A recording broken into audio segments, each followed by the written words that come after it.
So hello from Prague. Hello. We're here with designer Petr Mojcis. He's a designer of the new Levy and the campaign soon to be released, which is this one, Beauty. The name is Zizka, and as Czech people may know, this is a medieval hero of Prague and the Czech Republic. So correct me if I say anything wrong, but his name means one-eyed or blind or... There is a dispute whether the word Zizka actually means it or not. Right now in Czech, it doesn't really mean anything, but it's a well-known name everywhere. Okay, so let's get into it. This is the new Levy and campaign. Hopefully, at some point, I will present you a full tutorial, but now we are just doing a short presentation. Some of you may know about the Levy campaign system, some may not. So, even so, let us present you with the core system. So, beside the map, there is the calendar. The calendar represents the seasons or turns of the game, actually. And for example, you can see 1, 2, 3, and it can go all the way to 16, which means winter, spring, summer, autumn, and again winter in the end. So I guess the full campaign game can go from turn 1 to all the way to turn 16, which is the winter, and it represents the years of 1420 and 1421. These are the years selected for this campaign. So each turn is divided into two main phases, which is what you see here, Levy and campaign, as the series title accurately suggests. So in Levy, you practically equip your lords with what they have to carry with them. And then during campaign, you practically, among other things, move your lords on the map in order to achieve your objectives. So these are your lords. Actually, the lords are these islanders on the map or on the turn track if they are not on the map. And each lord is carrying these things. These are his units like cavalry and infantry, and these are their assets like carts to transport supplies mainly, coins to pay their troops because we're talking mercenary armies at this time, and also these are the provenders, the supplies to feed those, and they are followed by vassals which may provide additional troops. These are their followers. So onto the map now.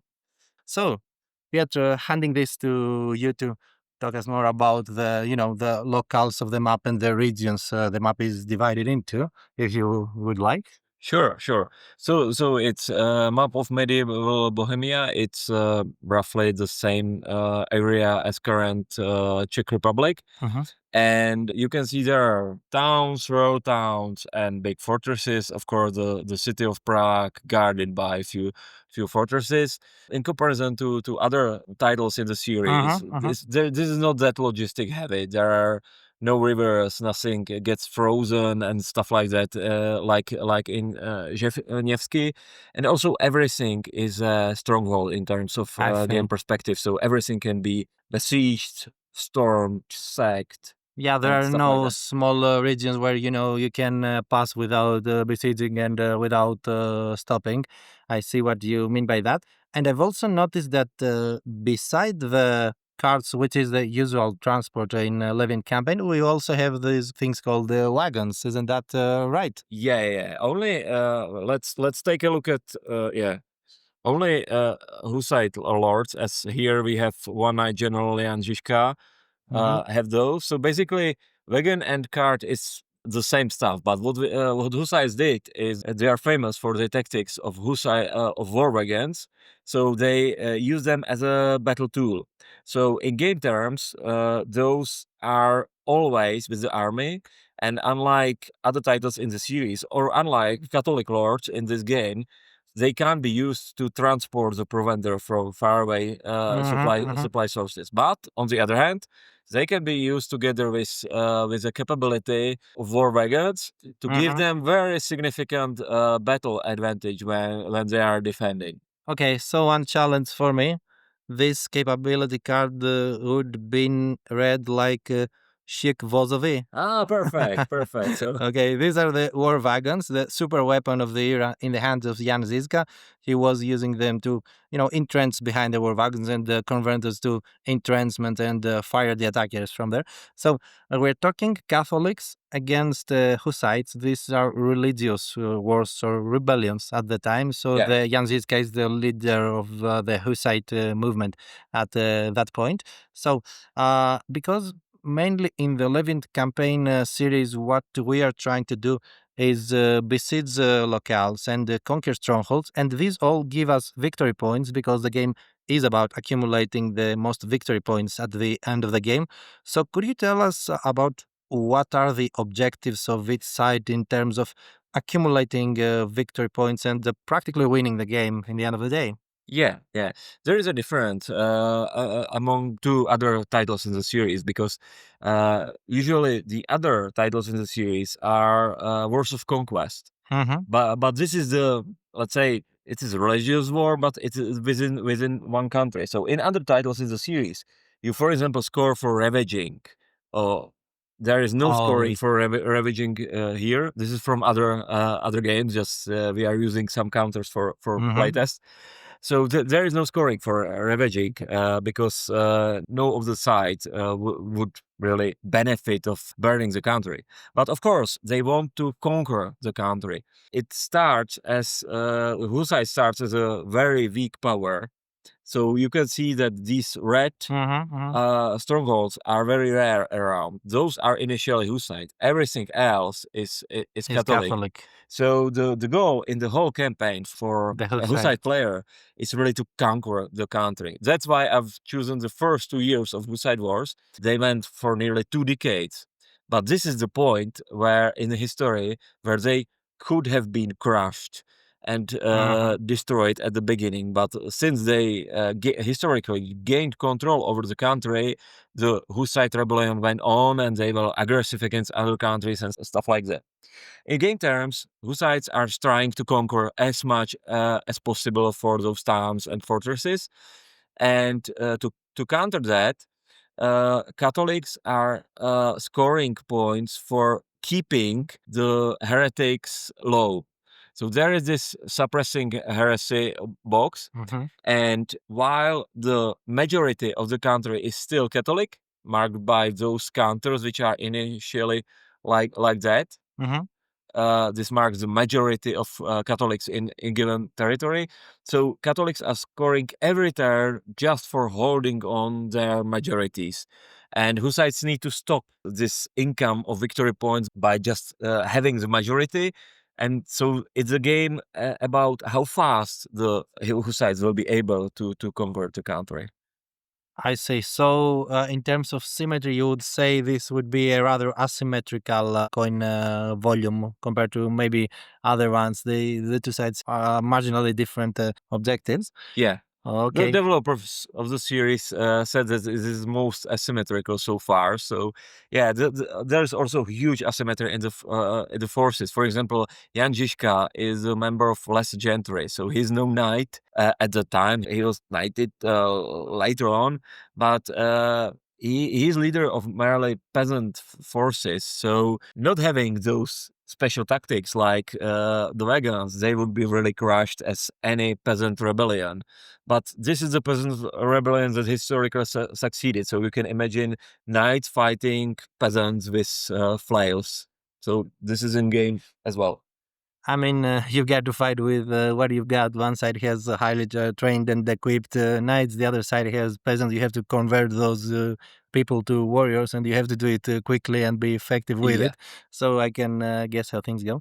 So to close in on what I was saying about Levy and campaign and provide the new players to the series with a brief introduction, we've got two decks here, which is the Arts of War and the Command deck. So practically the Arts of War are these cards, which are either one-time use events or capabilities that the lords can accumulate and help those with a permanent effect in battle, in movement, or whatever. And then we've got the commands, which is used in the campaign phase of the game. So what we do is plan our deck of a given number of cards. For example, 6 cards if it is spring, or 4 cards if it is winter. So its player, after having planned his deck, then alternates by revealing one card. Then the next player goes on, and then it's again player A, and they declare which lord they activate. So after having activated the lord, they do a given number of actions, like 2 actions, which could be 4 raids to gather some food, or tax to collect coins for their mercenaries, or marching. And then from marching, we can transition to battles, or sieges, or storm, to take your much desired castles and conquer the country.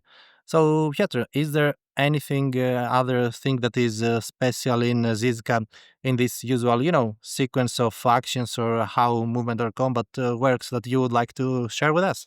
Yeah, in terms of movement, combat, and actions, it's pretty similar for what people are used to in the series. Of course, there are some small differences, but I wouldn't tackle them. I will show maybe the other huge difference, which is not about the fighting, and this is this new deck of cards, COS, Oh, yeah. which means the COS, what the sides are fighting over.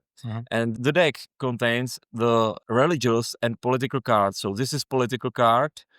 You see a recognition of the king, and there are some religious like this, the teachings of Jan Hus, which are Hussites named after he was burned at stake, and that sparks the Hussite That's movement. beautiful times, yes. Yeah, and or like this, communion in 2 kinds, which is really purely a religious aspect. And so these were the clashes that Hussites cannot agree on with Catholics. But there were ongoing negotiations over at the gates of town, whether they will open the gates for those and to allow communion in 2 kinds in their town or not. And there were large negotiations during the siege of Prague and even various other occasions. So this is a small new subsystem over. Those cards can be used when you are trying to besiege cities, so they can surrender to you because of you are strong in your cause. And they are also somehow for a motivator for Hussites. So, for example, they can call for a diet and agree on their common program, and then therefore shift their service, which players would know will allow them to stay in the field and fight for longer time. So there is a political religious layer. There are many other small uses of those cards, and small situations when they come in, and they can be the game changer in a play. So we've got kind of a religious mini game within the game, which sounds very interesting, I have to honestly admit. So, okay, last questions. How far are we into the design and development? What should we expect in a short term? So the game is still in development. There has been a lot of playtesting, especially with local Prague.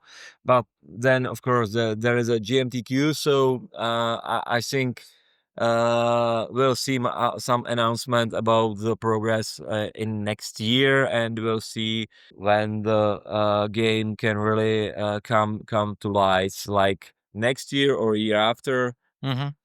Okay. And what's next after Zizka and Bell of Treason? Any other plans anytime soon? Not anytime soon, but I have let's say 2 projects that I'm slowly starting to work on, but that will take of course some years to come to the table. So I would rather not tease anything yet. Okay. Looking to hearing from you soon. And I have to say, this was an amazing convention by all means, and I will be here probably next year as well. So maybe this will be the time to reveal us your new plans. So once more, thank you for the amazing host and the amazing games. Bye. Thank you.